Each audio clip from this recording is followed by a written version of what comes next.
கிறிஸ்துவுக்குள் பிரியமுள்ள சகோதர சகோதரிகளே, நம்முடைய பிதாவாகிய தேவனாலும் ஆண்டவராகிய இயேசு கிறிஸ்துவினாலும் கிருபையும் சமாதானமும் உண்டாவதாக என்கிற அன்பின் வாழ்த்துக்களோடு, தேவனுடைய மிகுந்த கிருபையினாலே இந்த நல்ல நாளிலே இந்த இணைப்பின் மூலமாக சகோதர சகோதரிகளான உங்களை சந்திக்கும்படியாக தேவன் கொடுத்த இந்த மாபெரும் வாய்ப்புக்காக அவருக்கும் அவருடைய குமாரருக்கும் மகிமையை செலுத்தி கொண்டு, கோத்தகிரி பகுதியில் இருக்கிற உங்கள் அன்பு சகோதர சகோதரிகளுடைய அன்பையும் வாழ்த்துக்களையும் கூட உங்கள் மத்தியிலே நான் தெரிவித்துக் கொள்கிறேன்.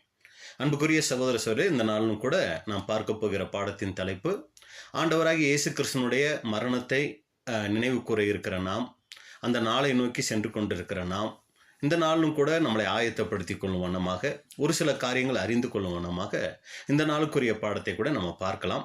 அப்போ அன்புக்குரிய சகோதர சகோதரிகளை, இன்றைக்கி நாம் பார்க்க போகிற பாடத்தின் தலைப்பானது பஸ்காவின் வரலாறும் அதில் ஏற்பட்ட மாற்றங்களும். பஸ்காவின் வரலாறும் அதில் ஏற்பட்ட மாற்றங்களும், இதை குறித்து தான் நம்ம பார்க்க போகிறோம். அப்போ நம்ம பார்க்கும்போது பஸ்கா அப்படின்னு சொன்ன உடனே நமக்கு ஞாபகத்துக்கு வரக்கூடிய வசன பகுதி எது அப்படின்னு பார்த்தீங்கன்னா, யாத்திராகமம் 12ஆம் அதிகாரம். நம்ம நிறைய பாடங்கள் இந்த யாத்திராகமம் 12ஆம் அதிகாரத்துலேருந்து நம்ம கேட்டிருப்போம். அதனால் மறுபடியும் அதை குறித்த வசனங்கள் நம்ம வாசிக்காதபடி, அந்த யாத்திராகமம் 12ஆம் அதிகாரத்தில் என்ன காரியங்கள் பதிவு செய்யப்பட்டிருக்கு அப்படிங்கிறத நம்ம பார்த்துட்டு மீதி காரியங்களுக்குள்ளே நம்ம போக போகிறோம். அப்போ அந்த 12ஆம் அதிகாரத்தில் அந்த பஸ்காவின் ஆரம்பம் அங்கே தான் நம்ம பார்க்குறோம். அப்போ அதில் என்ன காரியங்கள் பதிவு செய்யப்பட்டிருக்குன்னா, பிதாவாகிய தேவன் அங்கே மோசே மூலமாக என்ன சொல்கிறார் அப்படின்னு சொல்லி நீங்கள் பார்த்தீங்கன்னா, மோசேயை அழைச்சி, இப்போ இஸ்ரேல் ஜனங்கள் எல்லாரும் எகிப்துலேருந்து புறப்படணும். புறப்படுறதுக்கு முன்னாடி நான் கடைசியாக ஒரு சங்காரம் நான் எகிப்து தேசத்தில் பண்ண போகிறேன். அது என்ன அப்படின்னு சொல்லி பார்த்தீங்கன்னா, தலைச்சன் பிள்ளை சங்காரம். அப்போ அது நடக்கிறதுக்கு முன்னாடி இஸ்ரேல் ஜனங்கள் தங்களுடைய தலைச்சன் பிள்ளையை பாதுகாக்கணும்னா அவங்க என்ன பண்ணணும் அப்படிங்கிறதுக்கு ஒரு வரைமுறை கொடுக்குறார். அதான் என்ன அப்படின்னு சொல்லி நீங்கள் பார்த்தீங்கன்னா, ஒரு ஆட்டை என்ன பண்ணணும்னா தெரிஞ்சு கொள்ளணும். அதை 10ஆம் தேதி, அந்த வருடத்தின் முதல் நாளாக அதை தெரிஞ்சு, அதில் 10ஆம் தேதி அந்த ஆட்டை தெரிந்தெடுத்து, அந்த ஆட்டை 14ஆம் தேதி அடிக்கணும். அந்த ஆட்டினுடைய ரத்தத்தை என்ன பண்ணணும்னா, வீட்டு வாசல் நிலைக்கால்களில் அந்த ஆட்டின் ரத்தத்தை தெளிக்கணும். அடுத்து என்ன பண்ணணும், அந்த ஆட்டினுடைய மாம்சத்தை, அதனுடைய எலும்பை முறிக்காம அப்படியே முழுசா அந்த மாம்சத்தை என்ன பண்ணணும்னா நெருப்புல சுட்டு அதை சாப்பிடணும்.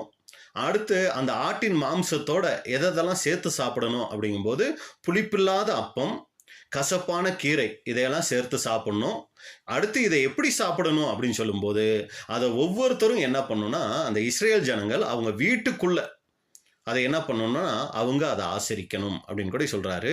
அடுத்து அந்த சாப்பாடை இதுவரைக்கும் அவங்க சாப்பிட்டது போல் சாப்பாடாக அதை சாப்பிடலாமா அப்படின்னா அப்படி சாப்பிடக்கூடாது. ஒரு நார்மலாக எப்போதும் போல் அதை சாப்பிடக்கூடாது. ஒரு பிரயாண ஆயத்தத்தோட அப்படிங்கும்போது, இடுப்பில் கச்சை கட்டி, காலில் பாதரட்சைகளை எல்லாம் போட்டு, கையில் தடி பிடிச்சிக்கிட்டு ஒரு பிரயாண ஆயத்தத்தோடு என்ன பண்ணணும்னா சாப்பிடணும் அப்படின்னு கூட சொல்கிறார். இன்னும் நிறைய காரியங்கள் இருக்குது. நம்ம அடிக்கடி இதையே நம்ம கேட்டதுனால நான் மறுபடியும் அதையே சொல்லி உங்களை சோர்வுக்குள்ளாக்க விரும்பலை. அப்போ இதுதான் நம்ம பார்க்குறோம். அந்த முதல் பஸ்கா ஆண்டவராகிய தேவன் என்ன பண்ணுறார் அப்படின்னு சொல்லி நம்ம பார்க்கும்போது, அங்கே மோசே மூலமாக இஸ்ரேல் ஜனங்களுக்கு கொடுக்கப்பட்ட அந்த காரியம் அப்படின்னு கூட நம்ம பார்க்குறோம். இதுதான் இஸ்ரேல் ஜனங்கள் ஆசரித்த முதல் பஸ்கா. இது எகிப்தில் அடிமைகளாக அவங்க இருக்கும்போது ஆசரித்த பஸ்கா அப்படின்னு கூட நம்ம பார்க்குறோம். அது மாத்திரமல்ல, அவங்க எகிப்தில் இருந்து புறப்படுறதுக்கு முன்னாடி ஆசரித்த பஸ்கா அப்படின்னு கூட பார்க்குறோம். மாத்திரமல்ல, இஸ்ரேல் ஜனங்களுக்கு தேவன் கற்பனைகள் 10 பிரமாணங்கள் கொடுக்குறாரு இல்லைங்களா? அப்படி கொடுக்கறதுக்கு முன்னாடியே, சீனாய் மலையில மோசைக்கு பிரமாணங்கள் கொடுக்கறதுக்கு முன்னாடியே எகிப்தில் இருக்கும் போதே கொடுத்துட்டாரு ஒரு பிரமாணம். அதுதான் என்ன அப்படின்னா இந்த பஸ்கா பிரமாணம். இஸ்ரேல் ஜனங்களுக்கு கொடுக்கப்பட்ட முதல் பிரமாணம் என்ன அப்படின்னு சொல்லி பார்த்தீங்கன்னா இந்த பஸ்கா பிரமாணம் அப்படின்னு கூட நம்ம பார்க்குறோம். இப்போ தேவன் என்ன பண்ணுறாருன்னா, இந்த பஸ்காவை இஸ்ரேல் ஜனங்கள் ஆசரிக்கும் போது இந்த வழிமுறைகளை எல்லாம் சொல்கிறார். இப்படி தான் நீங்கள் செய்யணும், இப்படி சாப்பிடணும், அப்படி எல்லாம் சொல்லி முடிச்சுட்டு இப்போ பாருங்கள் சொல்கிற முக்கியமான ஒரு காரியம். யாத்திராகமம் 12ஆம் அதிகாரம் 14வது வசனம். யாத்திராகமம் 12:14. அந்த நாள் உங்களுக்கு நினைவு கூறுதலான நாளாய் இருக்க கடவுது. இதோட இந்த நாளை விட்டுறக்கூடாது. இந்த நாள், இந்த பஸ்கா ஆசரித்த நாள் இருக்குல்ல, இது உங்களுக்கு நினைவு கூறுதலின் நாளாய் இருக்கணும். அதை கர்த்தருக்கு பண்டிகையாக ஆசரிப்பீர்களாக. இந்த நினைவு கூறுதலை இஸ்ரேல் ஜனங்கள் இதுக்கப்புறம் எப்படி ஆசரிக்கணும்? அதை பண்டிகையாய் ஆசரிக்கணும்.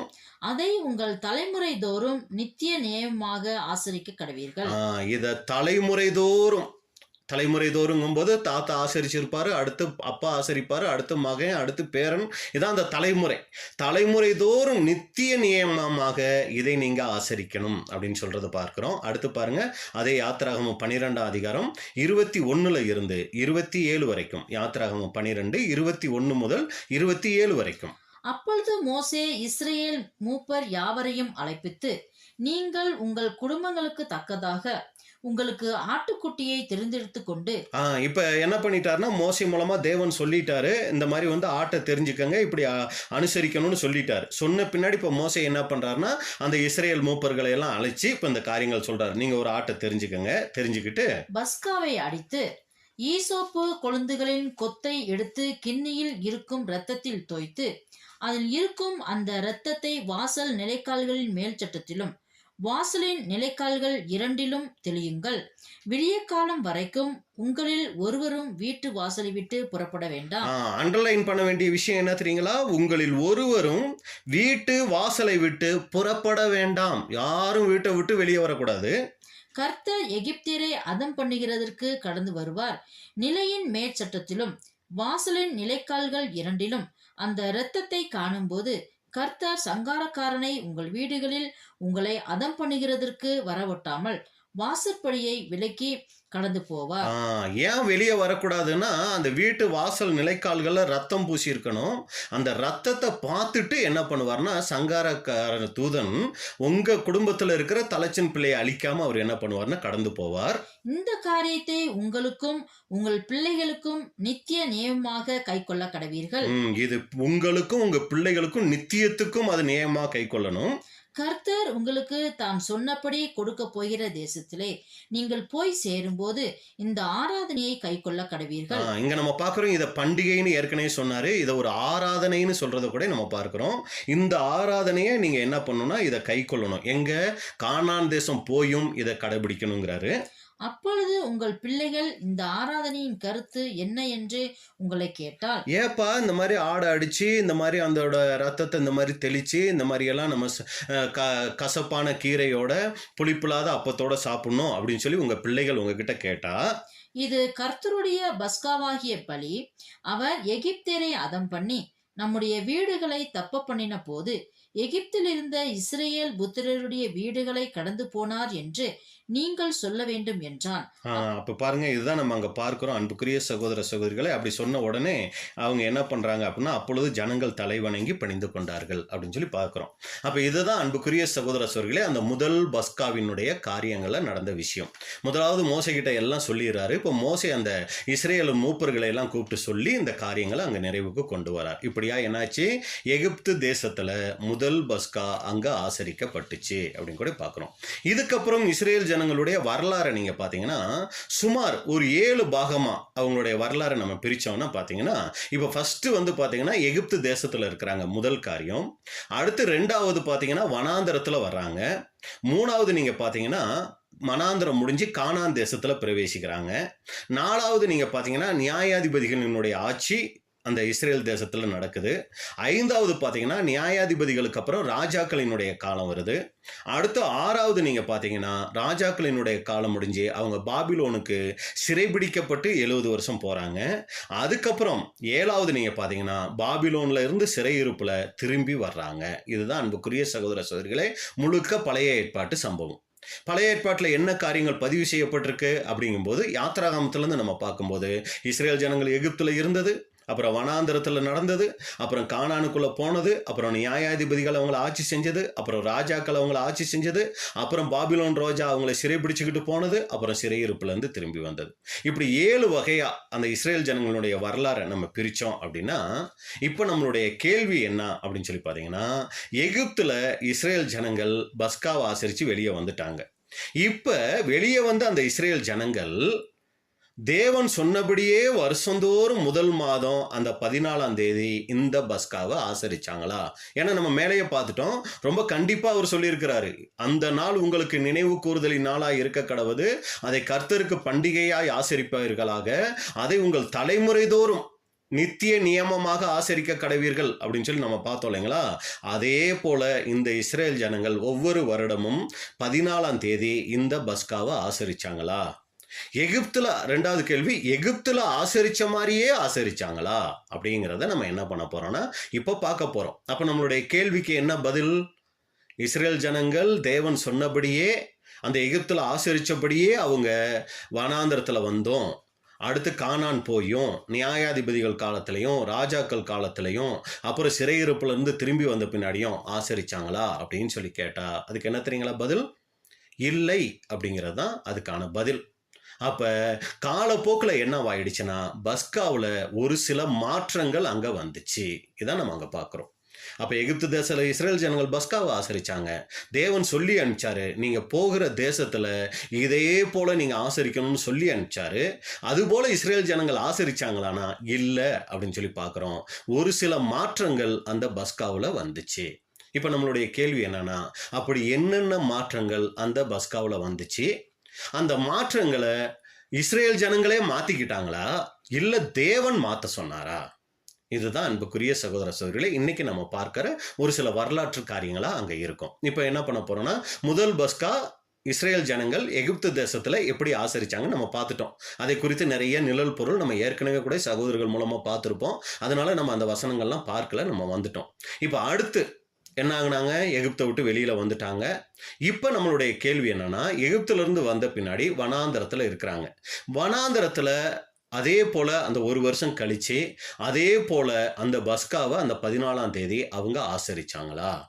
அதுல ஏதாவது மாற்றங்கள் இருந்துச்சா அப்படிங்கறத முதலாவது நம்ம பார்க்கலாம். என்னாகமம் 9ஆம் அதிகாரம் 1 முதல் 5 வரைக்கும். என்னாகமம் 9ஆம் அதிகாரம் 1 முதல் 5 வரைக்கும். அவர்கள் எகிப்து தேசத்திலிருந்து புறப்பட்ட 2ஆம் வருஷம் 1ஆம் மாதத்தில். பாத்தீங்களா, அவங்க எகிப்து தேசத்துல இருந்து புறப்பட்டாங்க. இப்ப சரியா ஒரு வருஷம் முடிஞ்சு 2வது வருஷம் வந்துருச்சு, முதல் மாசம் வந்துருச்சு. கர்த்தர் சீனாய் வனாந்திரத்தில் மோசேயை நோக்கி, குறித்த காலத்தில் இஸ்ரேல் புத்திரர் பஸ்காவை ஆசரிக்க கடவர்கள். தேவனே ஞாபகப்படுத்துறாரு. பாருப்பா, கரெக்டா ஒரு வருஷம் முடிஞ்சு இப்ப 2வது வருஷம் வந்துடுச்சு. இப்ப 2வது வருஷம் இந்த முதல் மாசம் இப்ப 14ஆம் தேதி வருது. இஸ்ரேல் ஜனங்கள் என்ன பண்ணணும் அப்படின்னா அவங்க மறக்காம அந்த பஸ்காவை ஆசரிக்கணும். தேவனே அங்க ஞாபகப்படுத்துறதை நம்ம பார்க்கிறோம். இந்த மாதம் 14ஆம் தேதி அந்தி நேரமான வேலையாகிய குறித்த காலத்தில் அதை ஆசரிக்க கடவீர்கள். எப்ப ஆசரிக்கணும் அப்படின்னு கூட சொல்லிட்டாரு. இந்த 1ஆம் மாதத்தில் கர்த்தர் சீனாய் வனாந்திரத்தில் மோசேயை நோக்கி குறித்த காலத்தில் இஸ்ரேல் புத்திரர் பஸ்காவை ஆசரிக்கணும். எப்ப ஆசரிக்கணும்? இந்த மாதம், அந்த முதல் மாதம் 14ஆம் தேதி. டேட்ல எந்த மாற்றமும் இல்லை. அந்தி நேரம், அதுலயும் எந்த மாற்றமும் இல்லை. அந்தி நேரமான வேலையாகிய குறித்த காலத்தில் அதை ஆசரிக்க கடவீர்கள். அதற்குரிய எல்லா கட்டளைகளின் படியையும் முறைமைகளின் படியையும் அதை ஆசரிக்க கடவீர்கள் என்றார். அப்படின்னா என்ன அர்த்தம்? எகிப்து தேசத்துல என்னென்ன முறைகளில் இதை ஆசரிச்சிங்களோ அதே முறைமையின்படி இந்த பஸ்காவை ஆசரிக்கணும் அப்படின்னு சொல்லிட்டாரு. அப்படியே பஸ்காவை ஆசரிக்கும்படி மோசே இஸ்ரேல் புத்திரருக்கு கட்டளையிட்டார். பாருங்கப்பா, நீங்க எல்லாருமே எகிப்துல ஆசரிச்சிருக்கீங்க இல்லையா? அதே போல நீங்க என்ன பண்ணுங்கன்னா இந்த மாசம் 14ஆம் தேதி ஆசரிக்கணும் அப்படின்னு மோசேயும் சொல்லிட்டாரு. அதனால் 1ஆம் மாதம் 14ஆம் தேதி அந்தி நேரமான வேளையில் சீனாய் வனாந்திரத்தில் பஸ்காவை ஆசரித்தார்கள். கர்த்தர் மோசேக்கு கட்டளையிட்டபடியெல்லாம் இஸ்ரேல் புத்திரர் செய்தார்கள். அப்ப எப்படி மோசேக்கு தேவன் சொன்னாரோ அதே போல இஸ்ரேல் ஜனங்கள் அந்த 2வது பஸ்காவை ஆசரிச்சாங்க அப்படின்னு பார்க்கிறோம். இப்ப இந்த 2வது பஸ்காவில் ஏதாவது மாற்றங்கள் வந்துச்சா அப்படிங்கிறத தான் அடுத்த வசனத்தில் நம்ம பார்க்கிறோம். இப்ப பாருங்க, இப்ப இங்க ஒரு பிரச்சனை புதுசா வருது. பஸ்காவை ஆசரிக்கிறாங்க, ஆசரிக்க முன்னாடி ஒரு பிரச்சனை வருது. என்ன பிரச்சனை? அடுத்த வசனம். அந்நாளில் சிலர் மனித பிரேதத்தினால் தீட்டுப்பட்டபடியினால் பஸ்காவை ஆசரிக்க தகாதவர்களாய் இருந்தார்கள். அவர்கள் அந்நாளில் மோசேக்கும் ஆரோனுக்கும் முன்பாக வந்து. என்ன பிரச்சனைனா, அங்க வனாந்திரத்துல ஒரு சிலர் இறந்து போயிட்டாங்க. இப்ப இறந்ததுனால மனித பிரேதத்தினால் தீட்டுப்பட்டபடினால், அப்ப அவங்களை கொண்டு போய் அடக்கம் பண்ணியிருப்பாங்க இல்லைங்களா? அதுல இவங்க என்ன ஆயிட்டாங்கன்னா தீட்டாயிட்டாங்க. அதனால அவங்களால இப்ப என்ன பண்ண முடியல? பஸ்காவை ஆசரிக்க முடியல. அதனால அவங்க மோசேக்கும் ஆரோனுக்கும் முன்னாடி வந்து, நாங்கள் மனித பிரேதத்தினால் தீட்டுப்பட்டவர்கள் குறித்த காலத்தில் இஸ்ரேல் புத்திரரோடு கூட கர்த்தருக்கு காணிக்கையை செலுத்தாத படிக்கும் நாங்கள் விலக்கப்பட்டிருக்க வேண்டியது என்ன என்றார்கள். நாங்களும் பஸ்கா ஆசரிக்கணும், ஆனா இப்ப எங்களை விலக்கி வச்சிருக்காங்க, மனித பிரேதத்தினால நாங்கள் தீட்டுப்பட்டிருக்கிறோம், என்ன பண்றதுன்னு கேட்கிறாங்க. மோசே அவர்களை நோக்கி, பொறுங்கள், கர்த்தர் உங்களை குறித்து கட்டளையிடுவது என்ன என்று கேட்பேன் என்றார். ஏன்னா இது மோசைக்கு இப்போ புது பிரச்சனையா இருக்குது. இப்போ இந்த மாதிரி ஒரு பிரச்சனை வரலன்னா இவருக்கு ஒரு பிரச்சனை இல்லை. இப்போ என்ன பண்ணிட்டாரு, ஐயோ மனித பிரேதத்தினால தீட்டுப்பட்டிருக்கீங்களா, இப்போ நீங்க ஆசரிக்கலாமா ஆசரிக்க கூடாதா என்னன்னு நான் கர்த்தரை கேட்டு சொல்றேன் அப்படின்ட்டாரு.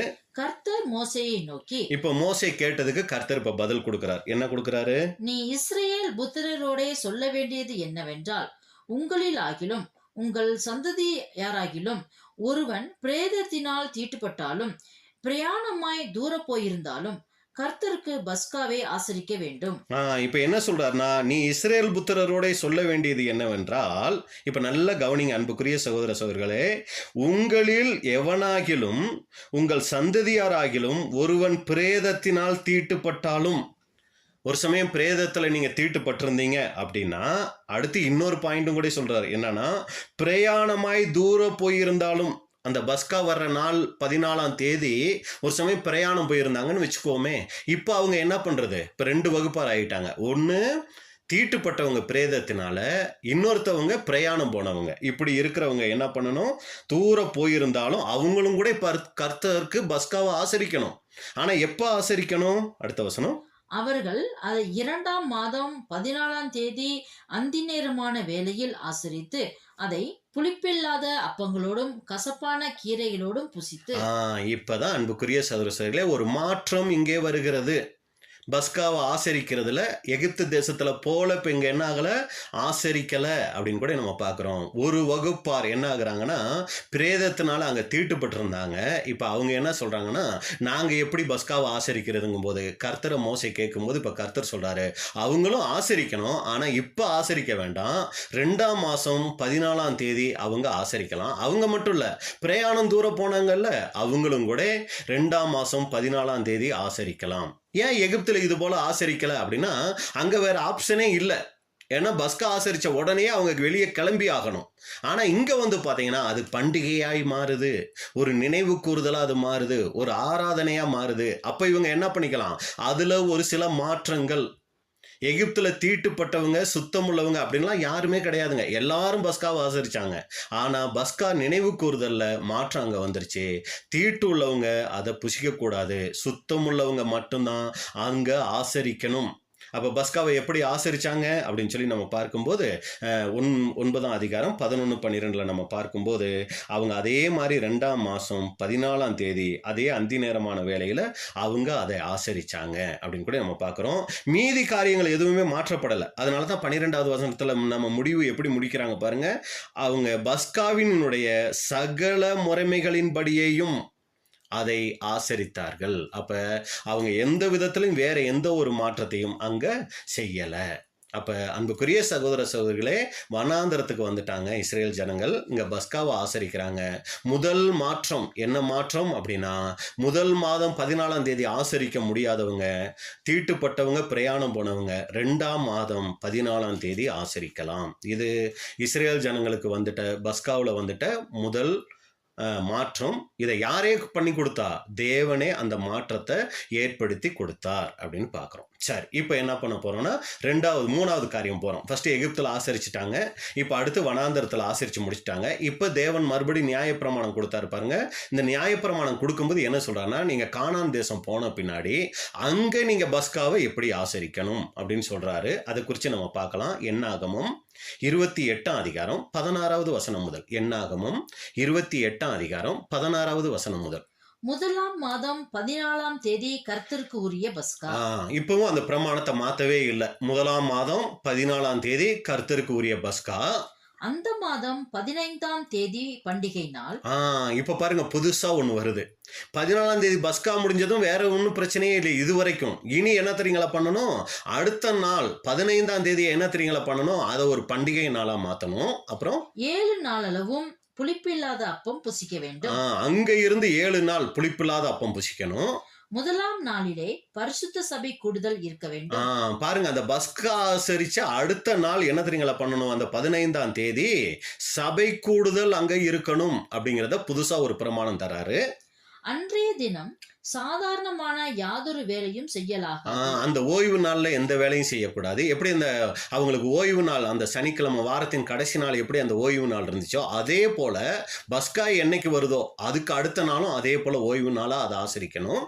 அப்பொழுது நீங்கள் கர்த்தருக்கு சர்வாங்க தகன பலியாக 2 காளைகளையும் 1 ஆட்டுக்கடாவையும் 1 வயதான பழுதற்ற 7 ஆட்டுக்குட்டிகளையும் அவைகளுக்கேற்ற போஜன பலியாக எண்ணெயிலே பிசைந்த மெல்லிய மாவிலே காளைக்காக 10 3 பங்கையும் ஆட்டுக்கடாவுக்காக 10 2 பங்கையும் 7 ஆட்டுக்குட்டிகளில் ஒவ்வொன்றிற்காக 10 1 பங்கையும் உங்களில் பாவ நிவர்த்திக்கென்று பாவ நிவாரண பலியாக ஒரு வெள்ளாட்டு கடாவையும் செலுத்த கடவீர்கள். காலையிலே நித்தமும் செலுத்தும் சர்வாக தகன பலியையும் அன்றி இவைகளையும் செலுத்த கடவீர்கள். 25வது வசனம் வச்சிடலாம். 7ஆம் நாளிலே பரிசுத்த சபை கூடுதல் இருக்க வேண்டும். அதில் சாதாரணமான யாதொரு வேலையும் செய்யலாகாது. அப்ப பாருங்க, பஸ்கா ஆசரிச்சு முடிச்ச அடுத்த நாள் 15ஆம் தேதியும் என்ன பண்ணணும்னா பரிசுத்த ஓய்வு நாள் கொண்டாடணும். அதுல இருந்து கடைசியா அந்த ஒரு வாரம் முடிஞ்ச பின்னாடியும் அன்னைக்கும் 7ஆம் நாளில் பரிசுத்த சபை கூடுதல் இருக்கணும். அப்ப அன்புக்குரிய சகோதர சகோதரிகளே, இது அந்த பஸ்காவிலே நடந்துட்ட 2வது மாற்றம். முதல் மாற்றம் என்னாச்சு? தீட்டுப்பட்டவங்க பிரயாணம் போனவங்க என்ன பண்ணணும்? அடுத்த மாசம் 14ஆம் தேதி ஆசரிக்கணும். 2வது மாற்றம் என்ன அப்படின்னு சொல்லி பார்த்தீங்கன்னா, பஸ்கா ஆசரிச்ச அடுத்த நாள் பரிசுத்த ஓய்வு நாளா இருக்கணும். அதுல இருந்து மறுபடி 7வது நாளும் பரிசுத்த ஓய்வு நாளா இருக்கணும். ஏன் இதெல்லாம் எகிப்து தேசத்துல இல்லைன்னா அவங்க உடனே புறப்பட்டதுனால இந்த பிரமாணங்கள் அங்க கொடுக்கப்படலை. ஆனா இங்க நம்ம பார்க்கிறோம், இஸ்ரேல் ஜனங்களுக்கு புதிதாக பஸ்காவில் அங்க மாற்றங்கள் கொடுக்கப்பட்டுச்சு. இதையும் யார் கொடுத்தாங்க? தேவனே அவர்களுக்கு கொடுத்தார் அப்படின்னு கூட நம்ம பார்க்கிறோம். இப்ப அடுத்து 4வது காரியத்துக்குள்ள போறோம்.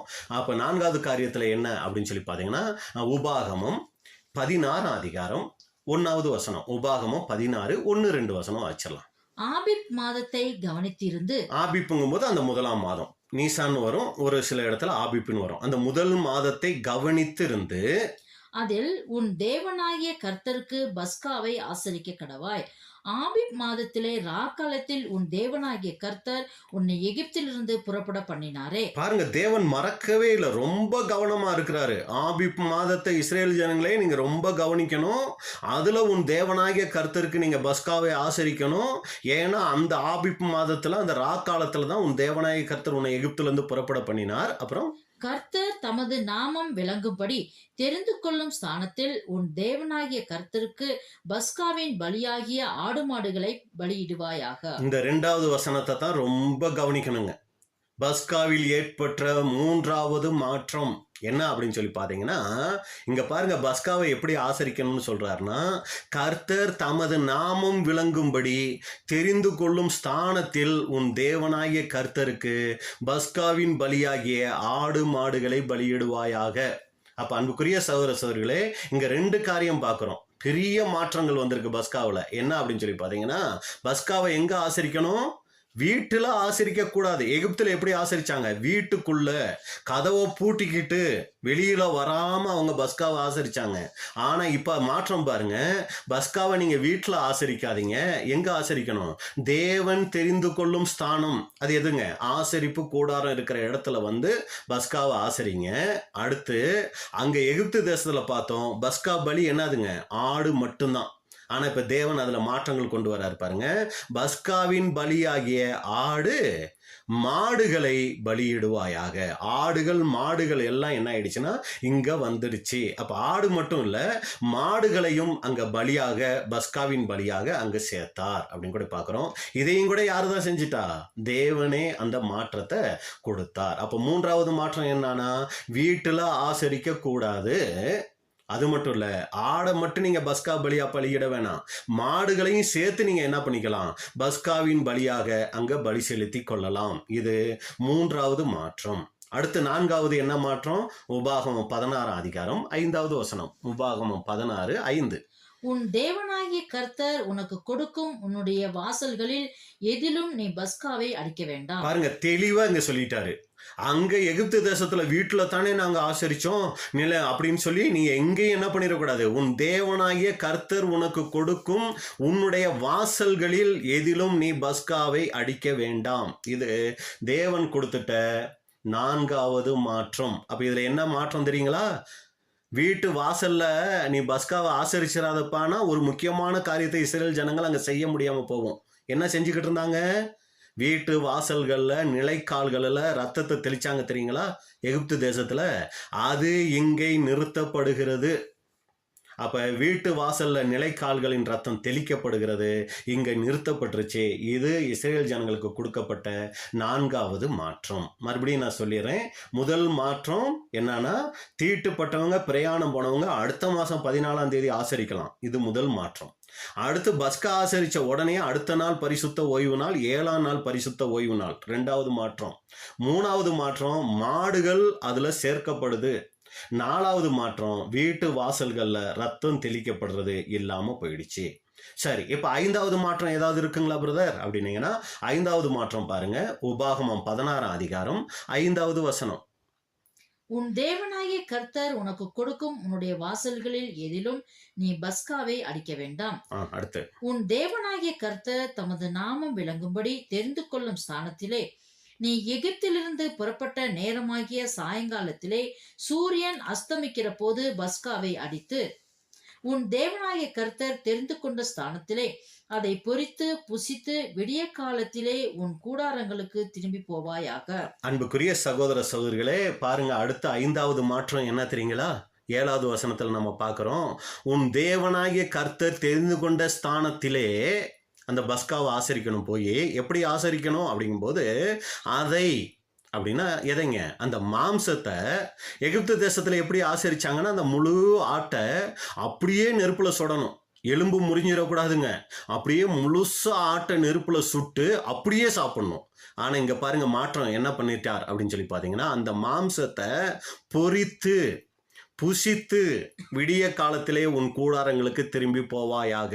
அப்போ பொரிக்கலாம், எண்ணெயில என்ன பண்ணலாங்க? அதை நெருப்புல சுடுற இதில் இப்ப எண்ணெயில பொரிச்சு சாப்பிடக்கூடிய ஒரு மாற்றத்தை அங்க தேவன் கொடுத்தார் அப்படின்னு கூட நம்ம பார்க்கிறோம். இது இஸ்ரேல் ஜனங்களுக்கு கொடுத்துட்ட 5வது மாற்றம். மாம்சம் நெருப்பில் சுடப்படவில்லை, அது எண்ணெயில் பொரிக்கப்பட்டது. சரிங்களா? இப்ப அடுத்து என்ன மாற்றம்? உபாகமம் 16ஆம் அதிகாரம் 16வது வசனம். உபாகமம் 16:16. வருஷத்தில் 3 தரம் புளிப்பில்லாத அப்ப பண்டிகையிலும் வாரங்களின் பண்டிகையிலும் கூடார பண்டிகையிலும் உன் ஆண் மக்கள் எல்லாரும் உன் தேவனாகி கர்த்தர் தெரிந்து கொள்ளும் ஸ்தானத்திலே அவர் சந்ததிக்கு முன்பாக வந்து காணப்பட கடவர்கள்.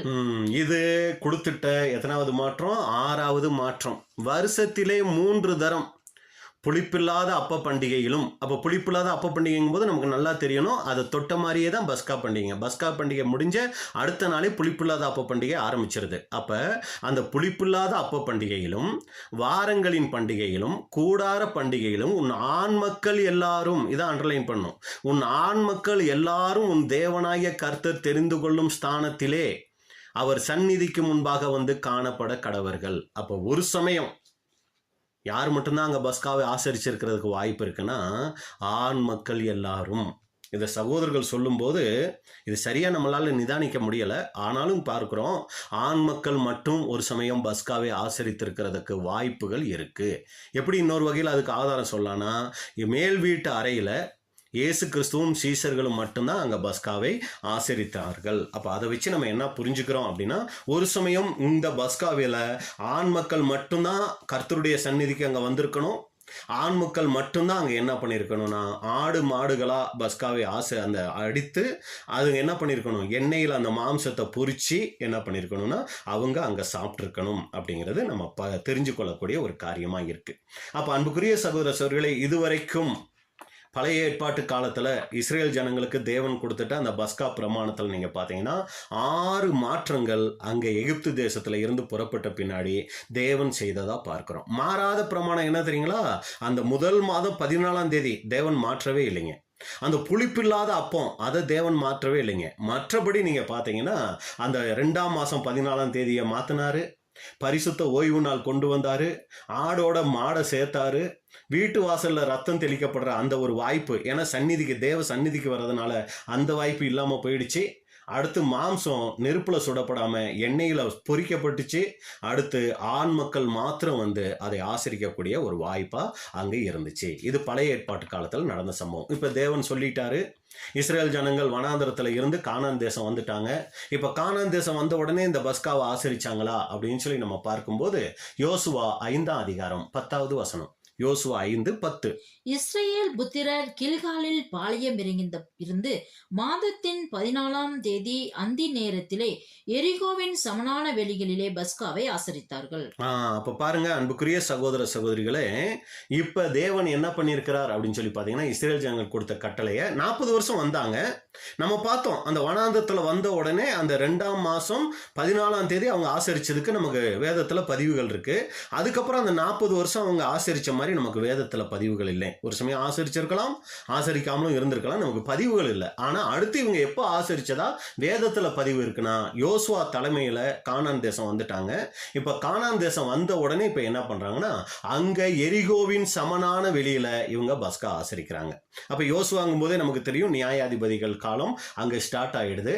அதுக்கப்புறம் வேதத்துல இஸ்ரேல் ஜனங்கள் பஸ்காவை எப்ப ஆசரிச்சாங்க அப்படிங்கிறதுக்கான பதிவு ராஜாக்கள் வந்துடுறாங்க. சவுல், தாவீது, அடுத்து சாலமோன், இவங்கெல்லாம் வராங்க. ஆனா இவங்க நாட்கள்ல பஸ்கா ஆசரிச்ச மாதிரி வேத பதிவுகள் இல்லை. ஆனா ஒரு ராஜா வர்றாரு யூதா தேசத்துல, அவர் தான் யாருன்னு பாத்தீங்கன்னா எசேக்கியா ராஜா. இவர் காலத்துல பஸ்கா ஆசரிச்சதா நமக்கு வேத பதிவுகள் இருக்கு. 2 நாளாகமும் 30ஆம் அதிகாரம் 1வது வசனம். 2 நாளாகமும் 30:1. அதன் பின்பு இஸ்ரேலின் தேவனாகிய கர்த்தருக்கு பஸ்காவை ஆசரிக்கும்படி எருசலேமில் இருக்கிற கர்த்தருடைய ஆலயத்துக்கு வாருங்கள் என்று எசேக்கியா இஸ்ரேல் யூதா எங்கும் ஆட்களை அனுப்பினதும் அன்றி எபிராயிம் மனாசே கோத்திரங்களுக்கும் நிருபங்களை எழுதி அனுப்பினார். இந்த எசேக்கியா ராஜா காலம் வரைக்கும் இஸ்ரேல் ஜனங்கள் பஸ்காவை ஆசரிச்சாங்களா அப்படிங்கிறது நமக்கு தெரியலைங்க. ஏன்னா வேத பதிவுகள் இல்லை. ஏன்னா வசனம் என்ன சொல்லுதுன்னா, அதே பாருங்க 2 நாளாகமும் 30ஆம் அதிகாரம் 5வது வசனத்துல பாருங்க எசேக்கியா என்ன சொல்றாருன்னா, எழுதியிருக்கிறபடி வெகு காலமாய் அவர்கள் அதை ஆசரிக்கவில்லை. பாத்தீங்களா, எழுதி இருக்கிறபடி வெகு காலமாய் அவர்கள் அதை ஆசரிக்கவில்லை அப்படின்னா ரொம்ப நாளா ஆசரிக்கல அப்படின்னா அந்த யோசுவாவுக்கு அப்புறம் ஆசரிக்கவே இல்லையா நமக்கு தெரியலைங்க. ஆனா வெகு காலமாய் அவர்கள் அதை ஆசரிக்கவில்லை. ஆகையால் இஸ்ரேலின் தேவனாகிய கர்த்தருக்கு பஸ்காவை ஆசரிக்கும்படி எருசலேமுக்கு வாருங்கள் என்று பெயர்செபா முதல் தான் மட்டுமுள்ள இஸ்ரேல் தேசமெங்கும் பறைசாற்றுவிக்கத்தக்க தீர்மானம் பண்ணினார்கள். அப்ப எசேக்கியா ராஜா காலத்துல அந்த பஸ்காவை அவங்க ஆசரிச்சிருக்கிறாங்க. அதுக்கப்புறம் வேதத்துல எந்த ராஜா காலத்துல பஸ்கா ஆசரிச்சதா பதிவுகள் இருக்குன்னு நீங்க பாத்தீங்கன்னா, யோசியா ராஜா காலத்துல தான் வேதத்துல அவங்க ஆசரிச்சதா பதிவுகள் இருக்கு. 2 நாளாகமும் 35ஆம் அதிகாரம் 19வது வசனம். 2 நாளாகமும் 35:19. யோசியாவுடைய ராஜ்யபாரத்தின் 18ஆம் வருஷத்திலே இந்த பஸ்கா ஆசரிக்கப்பட்டது. யோசியா ராஜாவினுடைய காலத்துல தான் அதுக்கப்புறம் பஸ்கா ஆசரிக்கப்பட்டதுன்னு பாக்குறோம். 2 நாளாகவும் 35:18. தீர்க்கதரிசியாகிய சாமுவேலின் நாள் தொடங்கி இஸ்ரேலிலே அப்படி கொத்த பஸ்கா ஆசரிக்கப்படவில்லை. பாருங்க, சாமுவேல் தொடங்கி இதுவரைக்கும் அது போல பஸ்கா ஆசரிக்கப்படலை அப்படிங்கும்போது நமக்கு சரியா தெரியலைங்க. எசேக்கியா ராஜா காலத்துக்கு அப்புறம் யோசியா ராஜா காலத்துல தான் பஸ்கா ஆசரிக்கப்பட்டுச்சா அப்படிங்கிறது ஒரு காரியமா அங்க இருக்கிறத நம்ம பார்க்குறோம். அப்போ இதுல இருந்து நம்ம தெரிஞ்சுக்கிற விஷயம் என்னன்னா, ஆரம்பத்திலே நம்ம பார்த்தோம், இஸ்ரேல் ஜனங்களினுடைய வரலாறை நம்ம பார்க்கும்போது அவங்க வனாந்தரத்துக்கு வந்தாங்க எகிப்துல இருந்து. அதுக்கப்புறம் அவங்க எங்க வந்தாங்கன்னா, அந்த கானான் தேசம் வந்த உடனே அவங்க நியாயாதிபதிகளின் காலம், ராஜாக்களின் காலம், அப்புறம் சிறையிருப்பின் காலம் நம்ம பார்க்குறோம். அப்ப எகிப்துல ஆசரிச்சாங்க, வனாந்தரத்துல ஆசரிச்சாங்க, அடுத்து கானான்குள்ள பிரவேசிக்கும் போது ஆசரிச்சாங்க, அப்புறம் நியாயாதிபதிகள் மற்றவங்க காலத்துல ஆசரிச்ச மாதிரி பதிவுகள் இல்லை. ராஜாக்கள் 2 ராஜாக்கள் காலத்துல மட்டும்தான், எசேக்கியா யோசியா ராஜா காலத்துல பஸ்காவை ஆசரிச்சதா வேதத்துல பதிவு இருக்கு. இதுக்கப்புறம் பாபிலோன் ராஜா சிறைபிடிச்சிட்டு போயிடுறாரு. இப்ப சிறையிருப்புல 70 வருஷம் இருந்து கழிஞ்சு வராங்க. சிறையிருப்புல கழிச்சு வரும்போது இப்ப அவங்க பஸ்காவை ஆசரிச்சாங்களா அப்படின்னு சொல்லி நம்ம பார்க்கும்போது எஸ்ரா 6ஆம் அதிகாரம் 19வது வசனம். எஸ்ரா 6:19. சிறையிருப்பிலிருந்து வந்தவர்கள் 1ஆம் மாதம் 14ஆம் தேதியிலே பஸ்காவையும் ஆசரித்தார்கள். அப்ப அன்புக்குரிய சகோதர சகோதரிகளே, சிறையிருப்புல இருந்து வந்த பின்னாடியும் இந்த பஸ்காவை ஆசரிச்சாங்க. எப்படியெல்லாம் ஆசரிச்சாங்கிறத நமக்கு பதிவுகள் இல்லை, ஆனா அந்த நியாயப்பிரமாணத்துல சொல்லிட்டாரு ஒரு சில மாற்றங்கள். இப்ப அதுக்கப்புறம் புதிய ஏற்பாட்டு காலம் வந்தாச்சு. இப்ப புதிய ஏற்பாட்டு காலத்துல இஸ்ரேல் ஜனங்கள் அந்த பஸ்காவை எப்படி ஆசரிச்சாங்க, அதுல ஏதாவது மாற்றங்கள் வந்துச்சா அப்படின்னு சொல்லி நம்ம பார்க்கும்போது லூக்கா 22ஆம் அதிகாரம் 1வது வசனம். லூக்கா 22:1. பஸ்கா எண்ணப்பட்ட புளிப்பில்லாத அப்ப பண்டிகை சமீபமாயிற்று. இப்ப அப்ப பண்டிகை சமீபம் ஆயிடுச்சு. அடுத்த வசனம் 7வது வசனம் வாசிங்க. 22:7. பஸ்காவை பலியிட வேண்டிய புளிப்பில்லாத அப்ப பண்டிகை நாள் வந்தது. அங்க சமீபமா இருந்துச்சு 1வது வசனத்துல. 7வது வசனத்துல பார்க்கும்போது அந்த நாளே வந்துடுச்சு, 14ஆம் தேதி வந்துடுச்சு. இப்போ 14ஆம் தேதி என்ன நடந்துச்சு? லூக்கா 22:8. அப்பொழுது அவர் பேதுருவையும் யோவானையும் அழைத்து, நாம் பஸ்காவை புசிக்கும்படிக்கு நீங்கள் போய் அதை நமக்கு ஆயத்த பண்ணுங்கள் என்றார். அப்ப பாருங்க அன்புக்குரிய சகோதர சகோதரிகளை, நல்லா கவனிங்க. 7வது வசனத்துல பாக்குறோம், நாள் வந்தது, 14ஆம் தேதி வந்துருச்சு. வந்த பின்னாடிதான் இயேசு கிறிஸ்து என்ன சொல்றாருன்னா, பேதுருவையும் யோவானையும் பார்த்து, நாம் பஸ்காவை புசிக்கும்படிக்கு நீங்கள் போய் அதை நமக்கு ஆயத்தம் பண்ணுங்கள் அப்படிங்கிறாரு. அடுத்து 19 அப்ப இதுல நம்ம பார்க்கும்போது நீங்க பாத்தீங்கன்னா, ஆயத்தம் பண்ணுங்கன்னு என்னைக்கு சொன்னார் அப்படின்னு சொல்லி பாத்தீங்கன்னா, அந்த பஸ்கா வந்த நாள்ல தான் சொல்றாரு. அப்ப எகிப்து தேசத்துல ஆசரிச்ச பஸ்காவுக்கும் புதிய ஏற்பாட்டத்துல இயேசு கிறிஸ்துவின் காலத்துல ஆசரிச்ச பஸ்காவுக்கும் என்ன வித்தியாசம் அப்படின்னா, எகிப்து தேசத்துல எப்படி ஆசரிச்சாங்க அப்படின்னா, 10ஆம் தேதியே ஆடை என்ன பண்ணணும்? பிடிக்கணும். 14ஆம் தேதி அதை அடிக்கணும். ஆனா இங்க நீங்க பாத்தீங்கன்னா 10ஆம் தேதி தெரிந்து கொள்ளப்பட்டு 14ஆம் தேதி அடிக்கப்படலைங்க. இவங்க என்ன தெரியுங்களா பண்ணாங்க? 22:7 நம்ம பார்க்குறோம் இல்லைங்களா? லூக்கா 22 அதிகாரம் 7வது வசனத்துல பஸ்கா நாள் வந்தது அப்படின்னு பார்க்குறோம். அந்த நாளில் தான் என்ன பண்ணியிருக்கிறார் தெரியுங்களா? பேதுருவையும் யோவானையும் அழைச்சி நீங்க போய் என்ன பண்ணுங்க, ஆயத்தம் பண்ணுங்கள்னு இருக்கிறார். அப்ப இதுல இருந்து ஏற்பட்ட மாற்றம் என்னன்னு நம்ம தெரிஞ்சுக்கிறோம்னா, முன்கூட்டியே ஆடு தெரிந்து கொள்ளப்படவில்லை. பஸ்கா ஆடை அன்னைக்கே பிடிச்சி அன்னைக்கே அடிச்சு அன்னைக்கே என்ன பண்ணியிருக்கிறாங்க, அவங்க அந்த ஒரு ஆசரிப்பை அவங்க கொண்டு வந்திருக்கிறாங்க. அப்போ ஏற்கனவே 6 மாற்றங்கள் பார்த்துருந்தோம் தெரியுங்களா? மறந்துருக்க மாட்டீங்கன்னு நினைக்கிறேன். இப்போ 7வது மாற்றம் என்னன்னா, ஆடு முன்பே ஆயத்தம் பண்ணப்படவில்லை. இது பஸ்காவிலே நடந்துட்ட 7வது மாற்றம். இப்போ அடுத்து 8வது மாற்றம் என்ன அப்படின்னு சொல்லி நீங்க பார்க்கும்போது மத்தேயு 26ஆம் அதிகாரம் 19-20. மத்தேயு 26:19-20. இயேசு கற்பித்தபடி சீசர்கள் போய் பஸ்காவை ஆயத்த பண்ணினார்கள். சாயங்காலமான போது 12 கூட அவர் பந்தியிருந்தார். இது நம்ம பார்க்கிறோம் 8வது மாற்றம். இதுல என்ன பிரதர் 8வது மாற்றம் இருக்குது அப்படின்னு சொல்லி பாத்தீங்கன்னா, இயேசு கற்பித்தபடி சீசர்கள் போய் பஸ்காவை ஆயத்தம் பண்ணினாங்க. சாயங்காலம் ஆன போது 12 கூட அவர் பந்தி இருந்தார். அந்த பந்தி இருந்தாருங்கிறது தான் ஏற்பட்ட ஒரு மாற்றம். என்ன மாற்றம்? எகிப்து தேசத்துல பஸ்காவை ஆசரிக்கும் போது அங்க ஒரு பிரயாண ஆயத்தம், கையில தடி வச்சிருக்கணும், இடுப்புல கச்சை கட்டி இருக்கணும், காலில் பாதரட்சை தொடுத்துக்கிட்டு ஒரு பிரயாண ஆயத்தத்தோட பஸ்காவை ஆசரிச்சாங்க. பின்னாட்கள் அந்த நினைவு கூறுதல் வந்த பின்னாடி, அது பண்டிகை ஆன பின்னாடி இப்போ அதை எப்படி ஆசரிக்கிறாங்கன்னா, பந்தி இருந்தார்கள். அப்போ பந்திங்கும் போது ஒரு விருந்து போல வச்சு மெதுவா சாவகாசமா உட்கார்ந்து என்ன பண்ணியிருக்கிறாங்க, சாப்பிட்டு அந்த பண்டிகையை ஆசரிச்சிருக்கிறாங்க. அப்ப 8வது மாற்றம் என்ன அப்படின்னு சொல்லி பார்த்தீங்கன்னா, ஒரு பந்தி ஆசரிப்பு. அங்க எகிப்து தேசத்துல பார்க்குறோம், அந்த குடும்பத்தார் மாத்திரம் தான் என்ன பண்ணணும், வீடை பூட்டிக்கிட்டு பஸ்காவை ஆசரிக்கணும். இங்க நம்ம பார்க்குறோம் எல்லாரும், குடும்பத்தார் மட்டும் இல்லை எல்லாரும். ஏன்னா அந்த 12 பேர் குடும்பத்தாருங்களா, ஒவ்வொரு குடும்பத்தை சார்ந்தவங்க. ஆனா இவங்க எல்லாரும் சேர்ந்து அங்க என்ன பண்ணாங்கன்னா பஸ்காவை ஆசரித்தார்கள். இது நம்ம பார்க்கிற 8வது மாற்றம். அடுத்து 9வது மாற்றம். புதிய ஏற்பாட்டு காலத்துல பஸ்காவில் என்ன நடந்துச்சு? மார்க் 14ஆம் அதிகாரம் 25-26. மார்க் 14:25-26. நான் தேவனுடைய ராஜ்யத்தில் நவமான ரசத்தை பானம் பண்ணும் நாள் வரைக்கும் திராட்சைப்பழ ரசத்தை இனி நான் பானம் பண்ணுவதில்லை என்று மெய்யாகவே உங்களுக்கு சொல்லுகிறேன் என்றார். இந்த பஸ்கா ஆசரிப்பை பத்தி சொல்லி முடிச்சுட்டு அப்புறம் அவர்கள் சோத்திர பாட்டை பாடின பின்பு ஒலிவு மலைக்கு புறப்பட்டு போனார்கள். அன்புக்குரிய சகோதர சகோதரிகளே, பஸ்கா ஆசரிச்சு முடிச்ச பின்னாடி ஒரு ஸ்தோத்திர பாட்டு என்ன பண்ணியிருக்கிறாங்க, அவங்க பாடி இருக்கிறாங்க. இதை எகிப்து தேசத்துல பாடல, வனாந்தரத்துல பாடும்படி தேவன் கட்டளை கொடுக்கல. இது பின்னாட்களில் அங்க சேர்ந்திருக்கு, புதிதாக சேர்க்கப்பட்டு இருக்கு அப்படின்னு கூட பார்க்கிறோம். அப்ப ஒரு பக்கம் இஸ்ரேல் ஜனங்களுடைய வரலாறு நம்ம பார்த்துட்டோம். அவங்க எகிப்துல இருந்து எப்படி வனாந்திரம் வந்து கானான் வந்து நியாயாதிபதிகள் ராஜாக்கள் ஆட்சி சிறையிருப்புல இருந்து திரும்பி வந்து அவங்க எப்படி பஸ்கா ஆசரிச்சாங்கன்னு ஒரு பக்கம் பார்த்துட்டோம், அது வரலாறு. இந்த பஸ்காவில் எப்படி மாற்றங்கள் வந்துச்சு அப்படிங்கிறதையும் நம்ம சைடில் அப்படியே பார்த்துருக்குறோம். என்ன மாற்றங்கள் வந்துச்சு அப்படின்னா மறுபடியும் அதை ஞாபகப்படுத்திக்கலாம். 14ஆம் தேதி முதல் மாதம் ஆசரித்த பஸ்கா, பிரயாணம் போனவங்க பிரேதத்தினால தீட்டுப்பட்டவங்களுக்கு 2ஆம் மாதம் 14ஆம் தேதி எக்ஸ்ட்ரா கூட்டி கொடுக்கப்பட்டுச்சு. இது முதல் மாற்றம். 2வது மாற்றம் பரிசுத்த ஓய்வு நாள் கொண்டாடினாங்க. 3வது மாற்றம் ஆடோட மாடை சேர்த்துக்கிட்டாங்க. 4வது மாற்றம் ரத்தம் தெளிக்கப்படுறதுக்கு வீடு இல்லாமல் தேவனுடைய சந்நிதியில் வந்து அங்கே இந்த பஸ்காவை ஆசரிக்கிற சூழ்நிலை வந்துடுச்சு. 5வது பஸ்கா மாம்சம் நெருப்பில் சுடப்படலை, பொரிக்கப்பட்டுச்சு எண்ணெயில். 6வது மாற்றம் நம்ம பார்க்குறோம், ஆண்கள் மாத்திரம் அங்கே ஆசரிச்சிருக்கிறாங்க.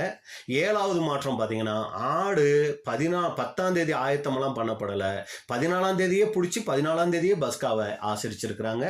8வது மாற்றம் பார்க்குறோம், அது ஒரு பிரயாண ஆயத்தத்தோடு அவங்க அதை ஆசரிக்காம ஒரு விருந்து போல பந்தியா என்ன பண்ணியிருக்காங்கன்னா ரொம்ப சாவகாசமா உட்காந்து ஆசரிச்சிருக்கிறாங்க. அடுத்து 9வது மாற்றம், பஸ்கா முடிந்த பின்னாடி ஸ்தோத்திர பாட்டு பாடி இருக்கிறாங்க. இதுதான் அன்புக்குரிய சகோதர சகோதரிகளே பஸ்காவின் வரலாறும் அதில் ஏற்பட்ட மாற்றங்களும் அப்படின்னு பார்க்குறோம். சரி பிரதர், இதெல்லாம் நம்ம பார்த்தோமே, இது ஒரு வரலாறு, நம்ம தெரிந்து கொள்ளக்கூடிய ஒரு விஷயம். சரி, இப்போ நம்ம சபையாயிட்டோமே, இப்போ இதில் எந்த பஸ்காவின் முறைமையின்படி நம்ம ஆசரிக்கிறது அப்படின்னு சொல்லி நீங்கள் பார்த்தீங்கன்னா, இப்போ நாம் எதன் அடிப்படையில் எதை நிழலாக கொண்டு நம்ம பஸ்காவை ஆசரிக்கிறோன்னா, எகிப்தில் ஆசரித்தாங்க இல்லைங்களா, அதைத்தான் நம்ம என்ன பண்ணுறோன்னா நிழலாக எடுத்துக்கொண்டு பஸ்காவை ஆசரிக்கிறோம். ஏன் மற்ற கானான் தேசம் வந்த பின்னாடியெல்லாம் மாற்றினாரே, அது மாதிரி நம்ம மாற்றி ஏன் ஆசரிக்கிறது இல்லை அப்படின்னு சொல்லி பார்த்தீங்கன்னா, ஆண்டவராகிய இயேசு கிறிஸ்து நமக்கு இது எல்லாத்தையும் மாற்றிட்டாருங்க. சபை வகுப்பாருக்கு இதையெல்லாம் மாற்றிட்டு அவர் என்ன பண்ணிட்டார் அப்படின்னா 2 அடையாளமாக கொடுத்துட்டார். ஒன்று அப்பம், இன்னொன்று திராட்சை ரசம். அது 2 மட்டும் கொண்டு வந்து வச்சு இப்போ என்ன பண்ணிட்டார்னா, என்னை நினைவு கூறும்படி இதை நீங்கள் செய்யுங்க அப்படின்னு சொல்லி என்ன பண்ணிட்டார்னா 2 அடையாளங்களை அங்கே கொண்டு வந்து அவர் வச்சிட்டார் அப்படின்னு கூட பார்க்குறோம். அப்போ நம்ம எதைத்தான் கை கொள்ளணும் அப்படின்னா, இந்த 2 அடையாளங்களை தான் நம்ம என்ன பண்ணணும்னா கை கொள்ளணும். இதுக்கு நிழலாக நம்ம எதைத்தான் எடுத்துக்கிறோம் அப்படின்னா, பஸ்காவின் ஆடாகிய இயேசு கிறிஸ்துவை தான் நம்ம நிழலாக எடுத்துக்கொண்டு அந்த எகிப்து தேசத்தில் நடந்த காரியத்தை தான் நம்ம நிழலாக எடுத்துக்கொள்ளணும் அப்படின்னு கூட நம்ம பார்க்குறோம். அப்போ இயேசு கிறிஸ்து அதை சொன்னார். அடுத்து அப்போஸ்தலன் பவுல் சபைக்கு சொல்லும்போது 1 கொரிந்தியர் 5ஆம் அதிகாரம் 7-8 வசனம். 1 கொரிந்தியர் 5, 7 மற்றும் 8. ஆகையால் நீங்கள் புளிப்பில்லாதவர்களாய் இருக்கிறபடியே புதிதாய் பிசைந்த மாவாய் இருக்கும்படிக்கு பழைய புளித்த மாவை புறம்பே கழித்து போடுங்கள். ஏனெனில் நம்முடைய பஸ்காவாகிய கிறிஸ்து நமக்காக பலியிடப்பட்டிருக்கிறாரே. அப்ப இங்க நம்ம பார்க்கும்போது பஸ்காவாகிய கிறிஸ்து, அங்க ஒரு ஆடு அடிக்கப்பட்டுச்சு. இங்க ஆண்டவராகிய இயேசு கிறிஸ்து பஸ்காவா ஆடா நமக்காக என்ன பண்ணியிருக்கிறார்னா அங்க பலியிடப்பட்டிருக்கிறாரே. அப்ப இதுதான் ரொம்ப முக்கியமா நம்ம கவனிக்க வேண்டிய ஒரு காரியமாக இருக்குது. அப்ப பஸ்காவினுடைய வரலாறு எப்படியெல்லாம் இஸ்ரேல் ஜனங்கள் ஆசரிச்சாங்க, அதுல எப்படியெல்லாம் மாற்றங்கள் வந்துச்சுன்னு பார்த்தோம். அது நம்ம தெரிஞ்சிக்க வேண்டிய விஷயம். ஆனால் இப்போ நினைவு கூறுதலை ஆசரிக்கிற நாம் எப்படிப்பட்டவங்கள ஆசரிக்கணும்னா, அந்த பஸ்கா ஆடாவாகிய இயேசு கிறிஸ்துவை மனதில் கொண்டு அவர் நமக்காக அடிக்கப்பட்டிருக்கிறார் அப்படிங்கிறத மனசில் வச்சு நம்ம என்ன பண்ணணும்னா இந்த பஸ்காவை ஆசரிக்கணும். சரி, இதுக்கு ஏதாவது நிபந்தனைகள் இருக்கா அப்படின்னா நமக்கு தெரிஞ்ச விஷயம் தான். 8வது வசனம் நம்ம பார்க்கலாம். 1 கொரிந்தியர் 5:8.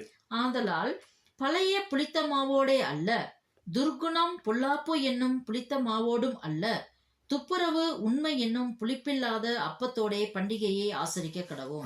அப்ப இந்த பண்டிகையை ஆசரிக்கிறதுக்கு இதுல நமக்கு ஏதாவது நிபந்தனைகள், அன்னைக்கு இஸ்ரேல் ஜனங்களுக்கு நிறைய நிபந்தனைகள் அவங்களுக்கு கொடுக்கப்பட்டிருந்துச்சு. ஆனா இன்னைக்கு நமக்கு இந்த பஸ்காவை ஆசரிக்கிற நமக்கு இதுல ஏதாவது நிபந்தனைகள் கொடுக்கப்பட்டிருக்கா அப்படிங்கும்போது முக்கியமான ஒரு காரியம் என்ன அப்படின்னு சொல்லி பார்த்தீங்கன்னா 8வது வசனத்துல சொல்லும் போது, ஆதலால் இந்த மாதிரி பஸ்காவை நீங்கள் ஆசரிக்க போகிறபடியால், ஆதலால் பழைய புளித்த மாவோடே அல்ல. அப்போ அன்புக்குரிய சகோதர சகோதரிகளே, நாம் ஒரு இயேசு கிறிஸ்துனுடைய மரணத்தை நினைவு கூற இருக்கிறோம். அப்போ நமக்குள்ள பழைய புளித்தமா காணப்படுதா அப்படிங்கிறத நம்ம என்ன பண்ணணும்னா நம்மளை நாமளே சீர்தூக்கி பார்க்கணும். அப்போ பழைய புளித்தமா அப்படிங்கும்போது நம்மக்கிட்ட காணப்படுகிற பழைய பாவ காரியங்கள். நம்ம சத்தியம் கேட்டோம், தேவனோட நல்மனசாட்சியின் உடன்படிக்கை ஞானஸ்நானம் எடுத்தோம்.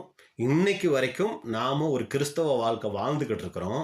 ஆனா பழைய பாவங்கள் இருக்கு இல்லைங்களா, நம்ம உடன்படிக்கை ஞானஸ்நானம் எடுக்கிறதுக்கு முன்னாடி நமக்குள்ள இருந்திருக்கும் ஒரு சில பழைய பாவங்கள். ஆனா உடன்படிக்கை செஞ்ச பின்னாடியும் அதை அப்படியே கண்டினியூ பண்ணிக்கிட்டு இருக்கிறோமா? அப்ப நம்ம விட முடியாத ஒரு சில காரியங்கள் இன்னமும் அது விட முடியாம நமக்குள்ள இருந்துகிட்டே இருக்குதுங்களா? பிரதர், உடன்படிக்கை பண்ணுன பின்னாடி பிரதர் நான் ரொம்ப சரியா இருக்கிறேன் அப்படின்னு நம்ம சொல்லுவோம். ஆனா உடன்படிக்கை பண்றதுக்கு முன்னாடியே ஒரு சில காரியங்கள் நமக்குள்ள இருந்திருக்கும். அது அப்படியே கண்டினியூ ஆகிக்கிட்டே இருக்கும். உதாரணத்துக்கு எதை சொல்லலாம் அப்படின்னா, பண ஆசை. அப்ப நம்ம பண ஆசை உள்ளவங்களா இருந்திருப்போம். இப்பவும் நம்ம அதே பண ஆசை உள்ளவங்களாவே தொடர்ந்துகிட்டு இருக்கிறோமா? அப்ப நமக்கு எதை பார்த்தாலும், எந்த பொருளை பார்த்தாலும் வாங்கணும் வாங்கணுங்கிற ஒரு இச்சை இன்னமும் அது அப்படியே நமக்குள்ள கடந்து வந்துகிட்டே இருக்குங்களா? ஒரு சிலர் அப்ப நான் மன்னிக்கல, அதுக்கப்புறம் நான் உடன்படிக்கை செஞ்சு சத்தியம் கேட்டு உள்ளேயெல்லாம் வந்துட்டேன். அதெல்லாம் அப்ப உள்ள கதை தானே.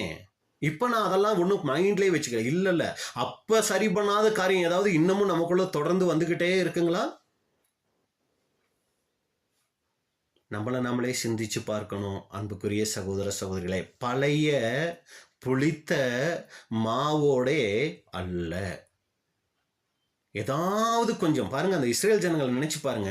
தேவன் மோசையை கூப்பிட்டு மோசே இஸ்ரேல் ஜனங்கள்கிட்ட போய் சொல்லு, இந்த பஸ்கா இது ரொம்ப முக்கியம், இதை எப்படி ஆசரிக்கணும்னா புளிப்பு வீட்டுல இருந்துடக்கூடாது, எந்த ஒரு இடத்துல இருந்துடக்கூடாது, அடுத்து தெருவில் இருந்துடக்கூடாது, எல்லைகளையே இருக்கக்கூடாது. மோசே ரொம்ப கண்டிப்பா என்ன தெரியுங்களா சொல்லிட்டாரு. தேவன் மோசை கிட்ட மிகப்பெரிய ஒரு எச்சரிப்பா அதை அங்க சொல்லிட்டாருங்க. அந்த வசனம் கூட நம்ம ரொம்ப இதுக்கு இப்ப பிரயோஜனமா இருக்கிறதுனால அந்த வசனத்தை நான் உங்களுக்கு வாச்சிடுறேன் பாருங்க. யாத்திராகமம் 12ஆம் அதிகாரம்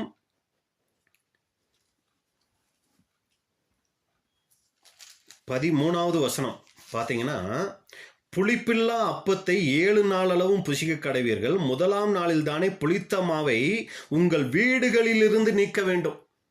முதலாவது அந்த புளிப்பை எங்க இருந்து எடுக்கணும்? வீட்டில் இருந்து வெளியில எடுக்கணும். முதல் நாள் தொடங்கி 7ஆம் நாள் வரைக்கும் புளித்த அப்பம் புசிக்கிறவன் எவனோ அந்த ஆத்துமா இஸ்ரேலிலிருந்து அறுப்புண்டு போவான் அப்படின்னு சொல்லிட்டு இன்னொரு இடத்துல சொல்லும்போது என்ன தெரியுங்களா சொல்லுவாரு? அதே யாத்திராகமம் 13ஆம் அதிகாரம் 7வது வசனம். யாத்திராகமம் 13:7. அந்த 7 நாளும் புளிப்பில்லா அப்பம் புசிக்க வேண்டும்.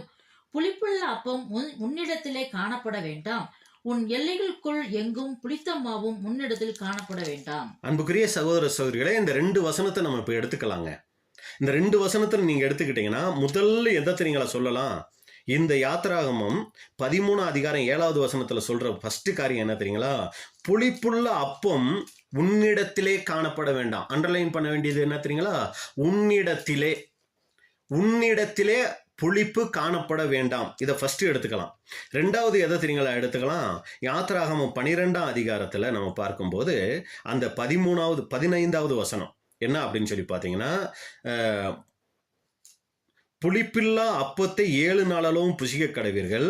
முதலாம் நாளில் தானே புளித்த மாவை உங்கள் வீடுகளிலிருந்து நீக்க வேண்டும். வீடுகளில் அப்படிங்கிறத ரெண்டாவது எடுத்துக்கலாங்க. அப்போ முதல் நம்ம என்னத்தை எடுத்தோம் அப்படின்னு சொல்லி பார்த்தீங்கன்னா, உன்னிடத்தில் இருக்கக்கூடாது. ரெண்டாவது வீட்டில் அது இருக்கக்கூடாது. இப்போ மூணாவது என்ன தெரியுங்களா? மறுபடியும் யாத்திராகமம் 14ஆம் அதிகாரம் நம்ம 7வது வசனத்தில் வந்தீங்கன்னா, அந்த 7 நாள் அளவும் புளிப்புள்ள அப்பம் புசிக்க வேண்டும். புளிப்புள்ள அப்பம் உன்னிடத்தில் காணப்பட வேண்டாம்.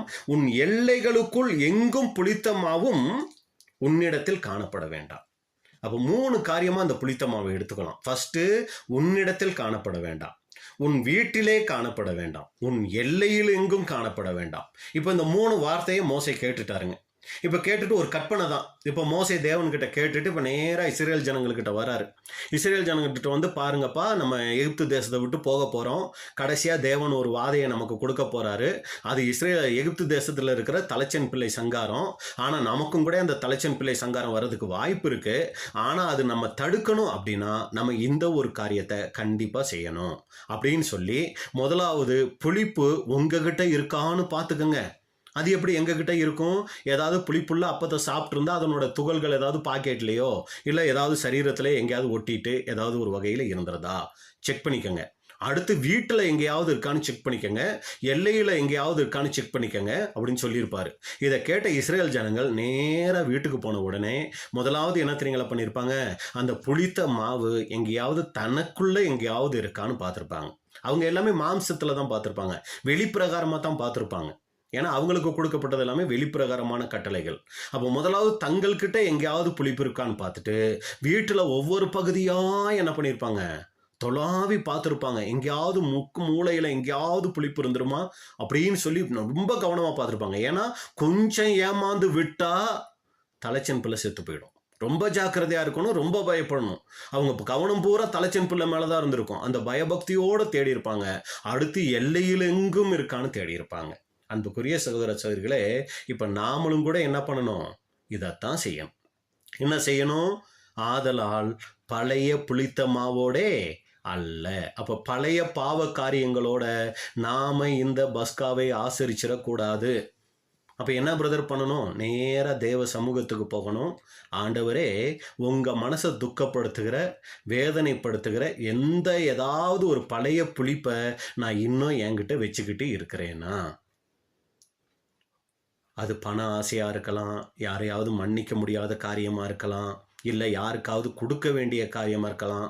நம்ம ஆளுங்கக்கிட்ட இருக்கிற முக்கியமான ஒரு காரியம் என்ன தெரியுங்களா, வாங்கிறதுக்கு ரொம்ப கவனமாக இருப்போம், அதை திருப்பி கொடுக்கறதுக்கு மறந்துருப்போம்.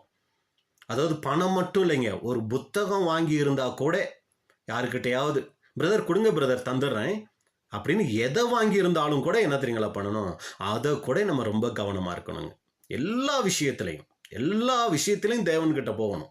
ஏதாவது உங்கள் மனசை துக்கப்படுத்துகிற மாதிரி ஏதாவது காரியத்தை நான் உள்ளே வச்சுருக்கேனாப்பா, உங்களை துக்கப்படுத்துகிற காரியம் ஏதாவது நான் வச்சுருக்கேனாப்பா அப்படின்னு சொல்லி என்ன தெரியுங்களா பண்ணணும், தேவ சமூகத்தில் போய் கேட்டு கேட்டு கேட்டு கேட்டு அவர் உணர்த்துகிற காரியத்தை எல்லாம் என்ன தெரியுங்களா பண்ணணும், நம்ம தூக்கி போடணும். தேவன் கூர்ந்து பார்த்துட்ருக்கிறாருங்க.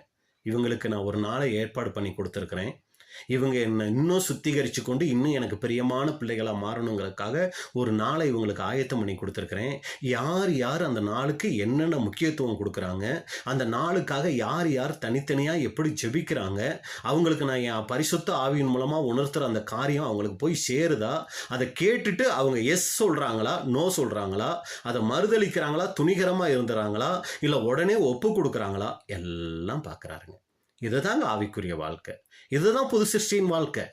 ஏதோ சபைக்கு வாரோம், ஒரு சத்தியம் கேட்குறோம், போகிறோம், ஒரு நாள் வருது நம்ம போகிறோம், இயேசு கிறிஸ்துனுடைய சரீரத்தையும் ரத்தத்தையும் பானம் பண்ணுறோம்னு சொல்லி போய் பானம் பண்ணிட்டு வந்துடுறோம். இதெல்லாம் சடங்காச்சாரங்க. ஆனால் நமக்குள்ள நடக்கிற மாற்றங்கள் என்ன, ஒவ்வொரு நினைவு கூறுதலையும் நமக்குள்ள வருகிற மாற்றங்கள் என்ன, நம்மளை நாமளே சீர்தூக்கி பார்க்கணும். அன்புக்குரிய சகோதர சகோதரிகளே, இங்கே அப்போஸ்தலன் பவுல் சொல்லும்போது நம்மக்கிட்ட என்ன அந்த மாதிரி புளிப்பு காணப்படுது அப்படின்னு சொல்லும்போது தான் அந்த வசனத்தில் மறுபடி சொல்கிறாரு. வாசிங்க, 1 கொரிந்தியர் 5:8. ஆதலால் பழைய புளித்த மாவோடே அல்ல, துர்குணம் பொல்லாப்பு என்னும் புளித்த மாவோடும் அல்ல. என்ன அந்த பழைய புளித்தமா அப்படிங்கும் போதுதான் துர்குணம் பொல்லாப்பு அப்படிங்கிறாரு. அப்ப அன்புக்குரிய சகோதர சகோதரிகளே, நமக்குள்ள ஏதாவது துர்குணங்கள் காணப்படுகிறதா? எபேசியர்ல நீங்க பாத்தீங்கன்னா சகல விதமான கசப்பும் கோபமும் மூர்க்கமும் துர்குணமும் கோபமும் மற்ற எந்த துர்குணமும் உங்களை விட்டு நீங்க கடவுதுன்னு ஒரு லிஸ்டே கொடுக்கிறார். துர்குணங்கள் நம்ம கிட்ட காணப்படுதா? தேவன் பார்வையில பொல்லாப்பான காரியங்கள் நம்ம கிட்ட காணப்படுதா? இதையெல்லாம் தூக்கி போட்டுட்டு துப்புரவு உண்மை என்னும் புளிப்பில்லாத அப்பத்தோட பண்டிகையை ஆசரிக்க கடவும். அப்ப இதுதான் அன்புக்குரிய சகோதர சகோதரிகளே, தேவன் நமக்கு கொடுக்கக்கூடிய மிகப்பெரிய ஒரு காரியமா இருக்குது, ஆலோசனையா இருக்குது. அப்ப இதையும் கூட நம்ம மனதில் வைத்து என்ன பண்ணணும்னா, நம்மளை நாமளே சீர்தூக்கி பார்த்து தேவன் நமக்கு உணர்த்துகிற காரியங்களை யார் யாருக்கிட்டையெல்லாம் மன்னிப்பு கேட்கணுமோ அவங்ககிட்டையெல்லாம் நம்ம மன்னிப்பு கேட்டு சரியாகும். யார் யாருக்கெல்லாம் ஏதாவது கொடுக்க வேண்டிய காரியங்கள், வரவு செலவு காரியங்களில் குறைவுகள் இருக்குதா, சரி செய்கிறதுக்கு முயற்சி செய்வோம். சரிங்களா? இன்னும் தேவன் நமக்கு தனிப்பட்ட முறையில் என்னென்ன காரியங்கள் உணர்த்துறாரோ அது எல்லாவற்றையும் சரி செய்து தேவனுடைய சமூகத்தில் நாம் பாத்திரவான்களாய் அவருடைய கிருபையை பெற்றுக்கொண்டு பாத்திரவான்களாய் நம்ம ஒவ்வொருத்தரும் ஆசீர்வதித்து வரப்போகிற அந்த ஒரு வருடத்தை நாம் தேவனுக்கு ஒரு சாட்சியுள்ள பிள்ளைகளாய், தேவனை சந்தோஷப்படுத்துகிற பிள்ளைகளாய், ஒரு பாத்திரவான்களாய் பாத்திரவதிகளாய் ஆசரிப்பதற்கு தேவன் தாமே நம் ஒவ்வொருவருக்கும் கிருபை செய்வாராக. பொறுமையோடு கேட்டவங்களை தேவன் ஆசீர்வதிப்பாராக. இப்படிப்பட்டதான வாய்ப்பை கொடுத்த பிதாவாகிய தேவனுக்கும் ஆண்டவராகிய இயேசு கிறிஸ்துவுக்கும் அருமையான சகோதர சகோதரிகளுக்கும் எங்களுடைய நன்றியை தெரிவித்துக் கொள்கிறோம். தேவனுடைய நாமம் மகிமைப்படுவதாக. ஆமென்.